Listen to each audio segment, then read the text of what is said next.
semester akhir ya skripsian lah kayak biasa. Jadi kalau ditanya tentang dari sudut pengalaman itu, menurutku tadi pengalaman itu kasih 3 warna ke aku.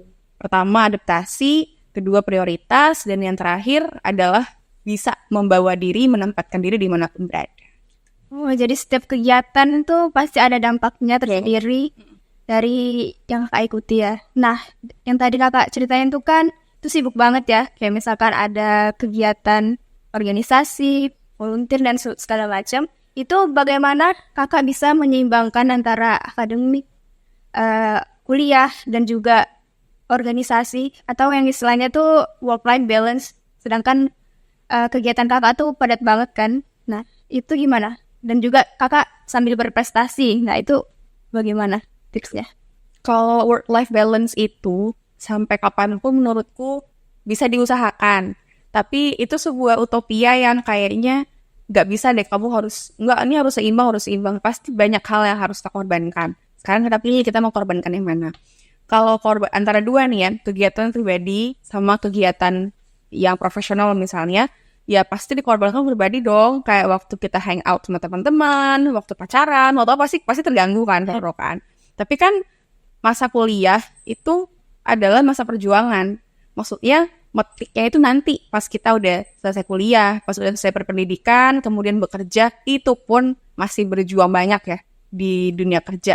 Tapi seenggaknya masa kuliah ini adalah masa transisi kan dari anak-anak ke dewasa. Jadi masa-masa ini memang sebaiknya nggak kita habiskan dengan hura-hura aja gitu. Nah sekarang pertanyaannya, ketika kita udah prioritaskan kegiatan profesional kan dibagi lagi ya. Dibagi lagi, anggaplah 3 paling utama. Kuliah, kemudian kuliah itu isinya banyak kan, ada tugas, ada bla bla bla, ada organisasi yang istilahnya itu ngelatih soft skill gitu. Jadi kalau aku bagi nih, bayanganku adalah satu tuh hard skill. Hard skill itu adalah ilmunya, yang misalnya kalau aku anak IE ya, aku harus jadi ekonom gitu. Nah berarti aku harus belajar pantas jadi ekonom seperti apa. Berarti itu hard skill di kuliah. Kemudian soft skill. Jadi ekonom kan nggak bisa serta-merta hanya pintar ekonomi, tapi juga harus pintar komunikasi, kerjasama, dan lain sebagainya. Itu kita pelajari di organisasi. Kemudian yang ketiga, aku juga kerja sampingan gitu ya. Kerja sampingan, ya itu sebenarnya buat ngelatih kita di dunia kerja. Prestasi dan lomba-lomba itu kumasukkan sebagai sebenarnya itu tergantung lombanya. Kalau aku lomba terkait ekonomi, aku masukin dia ke prioritas 1. Karena itu ngelatih aku sebagai calon ekonom.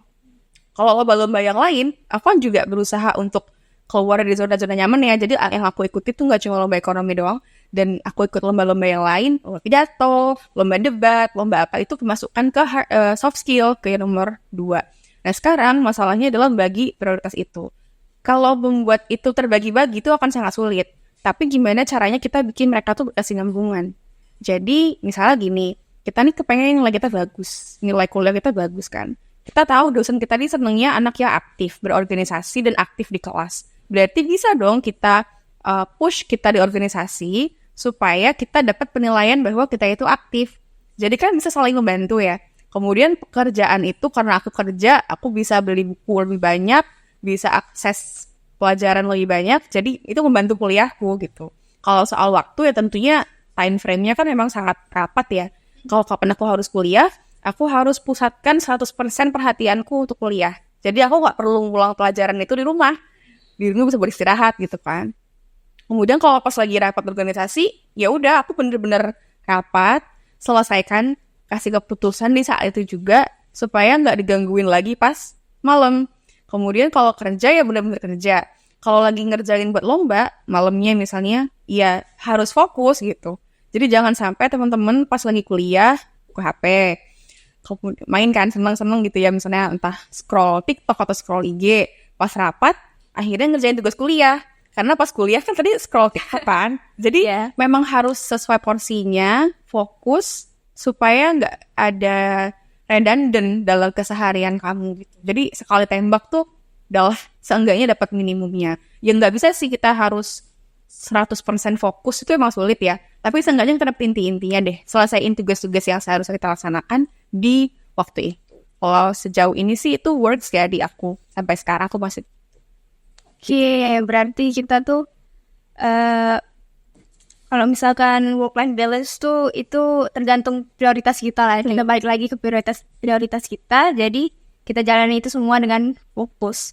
Nah, kakak kan ikut debat, terus juga berprestasi di pidato, debat, dan itu pasti membutuhkan pengetahuan yang luas gitu, Kak. Nah, apakah kakak punya metode belajar tertentu yang bisa di-sharing dengan forecast kita kali ini?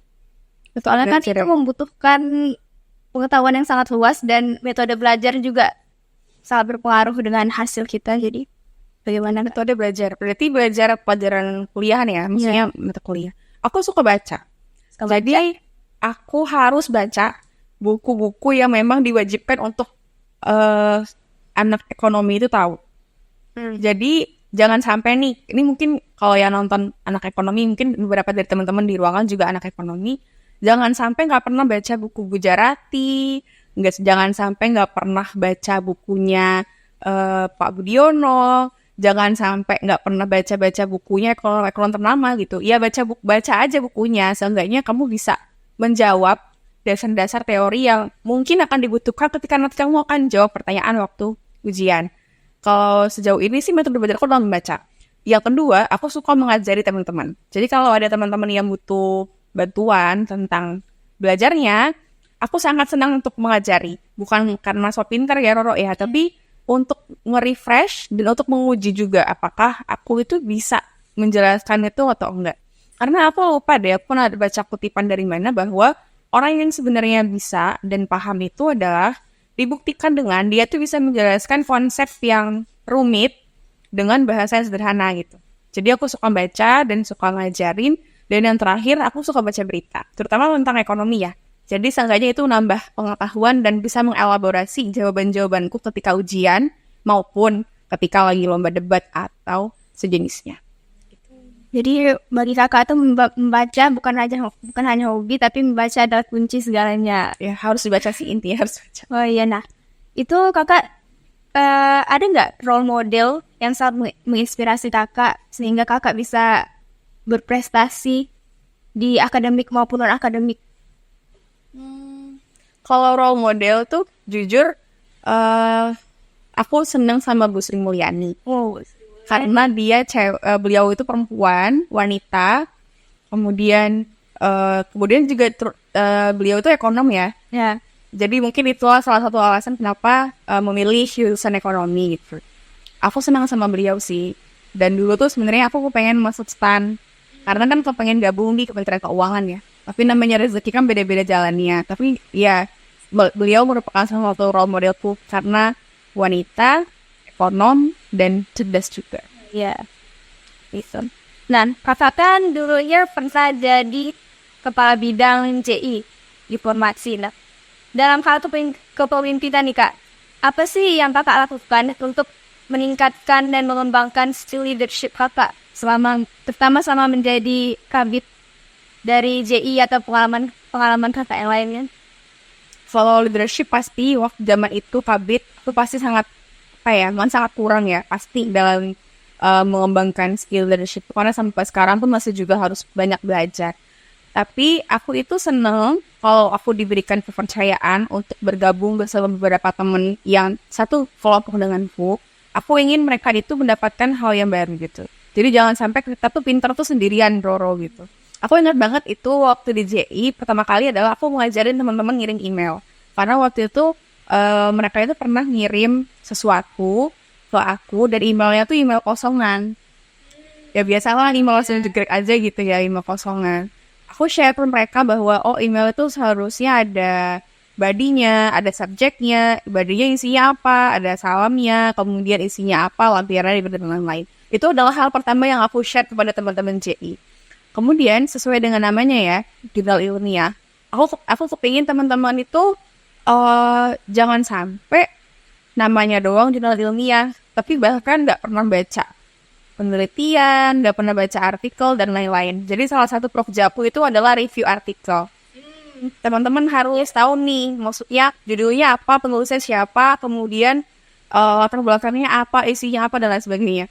Aku harap itu jadi awalan ya bagi teman-teman yang waktu itu di JI untuk ternyata isi dari artikel ilmiah itu seperti ini. Dan waktu itu teman-teman yang lain juga cukup terbantu sih karena jadi tahu ya cara mereview artikel, dan ternyata dosen itu sekarang akhir-akhir ini juga sering ngasih tugas review artikel ya. Betul. Iya, jadi kira-kira itu sih. Mungkin kalau di wrap up adalah aku ingin teman-teman yang bergabung denganku itu punya nilai tambah meskipun kecil gitu. Jadi dia ada deh hal yang disyukuri gitu. Bergabung denganku tuh, bergabung dengan timku tuh ada hal yang dia syukuri. Oh, jadi kakak sebagai leader itu harus apa ya, anak-anaknya tuh harus ada value lah, ada tambahan value. Oke. Jadi apa nih Kak? Kira-kira pelajaran terbesar kakak selama menjadi Mapres 2020? Pelajaran terbesar ya? Semua pelajaran yang besar lagi. Ada sih. Aku tuh merasa bahwa waktu aku Mapres itu, pelajaran terbesarnya adalah perjuangan tuh emang gak pernah selesai. Jadi memang kalau kita inginkan sesuatu, waktu itu kita pikir itu ujungnya. Waktu itu aku pikir jadi Mapres itu, oh oke deh, aku jadi Mapres aman gitu.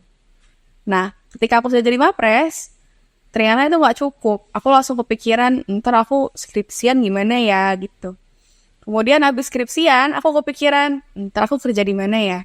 Terus habis aku kerja, aku mikir lagi, habis ini aku naik promosi gimana ya? Kalau aku dipindahin ke kantor perwakilan provinsi lain gimana ya?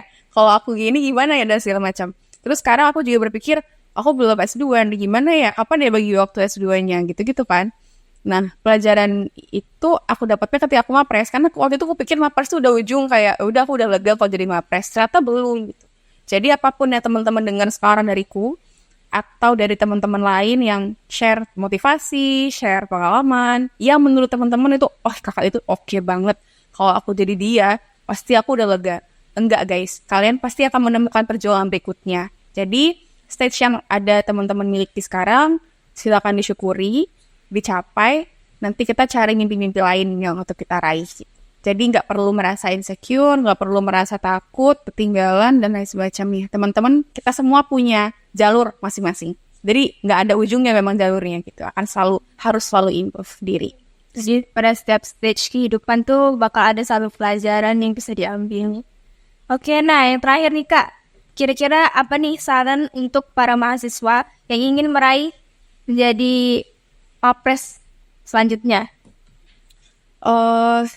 Untuk jadi Mapres, teman-teman itu harus bisa diteladani. Ya nggak semuanya bisa diteladani ya. Maksudnya tidak semua aspek dalam diri kita bisa diteladani karena kan kita pasti punya kekurangan. Tapi kalau menurutku hal pertama adalah jadi Mapres, teman-teman harus pantas menyandang gelar sebagai seseorang yang dikatakan Mapres itu sesuai dengan jurusan yang teman-teman ambil. Ini aku berulang kali sih, kadang-kadang kalau ditanya tuh aku selalu jawab itu. Roro misalnya jurusan manajemen, kamu harus pantas jadi seorang SM di harinya nanti. Jangan sampai teman-teman nggak tahu apa yang teman-teman pelajari selama kuliah, nggak bisa ditanyakan nggak bisa jadi sumber informasi bagi teman-teman yang ingin bertanya, karena mahasiswa itu udah bukan orang-orang awam lagi di ilmunya ya. Kalau udah kuliah manajemen terus nggak tahu dasar-dasar manajemen itu agak memalukan kalau menurutku. Sama kayak ekonomi juga. Katanya SE, tapi mata kuliah ekonominya kok ditanyain sederhana, kok nggak tahu ya?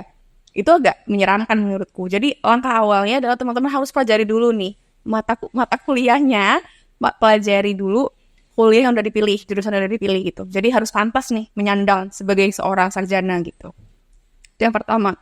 Yang kedua, karena teman-teman nanti akan istilahnya orang-orang lain tuh akan melihat kamu sebagai Mapres, kamu juga harus punya pembawaan diri yang matang. Jangan sampai ke kampus kok telat terus, atau misalnya tugas nggak kumpul, disiplinnya kurang, dan lain semacamnya. Jadi kamu harus punya pembawaan diri yang matang untuk bisa berprestasi. Karena pembawaan diri itu akan membawa kamu ke pencapaian-pencapaian yang lain gitu. Nggak mungkin kan misalnya kita nggak disiplin, tapi kita bisa menang lomba, bisa kuliahnya lancar, dan lain begitu, nggak mungkin. Jadi memang kira-kira ada 3 hal itu lah. Terutama terkait dengan kuliah yang kamu ambil sebelumnya. Jadi intinya tuh kita harus punya value yang sesuai dengan track record kita. Tuh. Nah, oke. Baiklah, selesai sudah podcast episode 6 kali ini. Nah, untuk kajian mungkin ada closing statement untuk teman-teman kita. Kalau dariku, tetap semangat, jangan pernah merasa tertinggal, jangan sering membandingkan diri dengan orang lain. Yang penting teman-teman tetap berusaha untuk memperbaiki diri dan belajar sesuai dengan keinginan dan passionnya masing-masing. Sekian sih, Doro. Baik, terima kasih banyak Kak untuk hari ini sudah meluangkan waktunya. Banyak sekali ilmu yang Kakak bagikan. Oke, sekian untuk podcast kali ini. Sampai bertemu di podcast selanjutnya. Bye-bye.